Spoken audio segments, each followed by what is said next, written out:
আমাদের প্রিয় মুখ্যমন্ত্রী মমতা বন্দ্যোপাধ্যায়কে, তার কারণ উনি আমার উপর আস্থা ভরসা রেখেছেন এবং উনি আমাকে প্রার্থী করেছেন। তার জন্য আমি ওনার কাছে চিরকৃতজ্ঞ।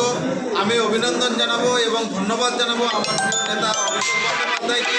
তিনি আমাকে কতুলপুর বিধানসভার বিধায়ক হিসাবে তিনি আমাকে প্রার্থী করেছেন এবং আমি সকল আমার তৃণমূল কংগ্রেসের সমস্ত স্তরের কর্মীদের কাছে করজোড়ে অনুরোধ, আমরা এই কতুলপুর বিধানসভা থেকে সকলের প্রচেষ্টায় বিজেপিকে উৎখাত করবই এই প্রতিজ্ঞা নিয়ে আমি আমার মায়ের আশীর্বাদ নিয়ে আমি এই প্রথম দিন থেকে নাম প্রকাশের সাথে সাথেই আমি সকল কর্মীদেরকে একসাথে সঙ্গে নিয়ে আমি আমার প্রচার স্থলে নেমে গেছি এবং আপনারা নিশ্চিত থাকুন মমতা বন্দ্যোপাধ্যায়ের আশীর্বাদ এবং অভিষেক বন্দ্যোপাধ্যায়ের ভালোবাসা সাথে আমার কতুলপুর বিধানসভার সমস্ত তৃণমূল কংগ্রেস কর্মীদের আশীর্বাদ সঙ্গে নিয়ে আমি এই বিধানসভা দিদির হাতে তুলে দেবই দেব।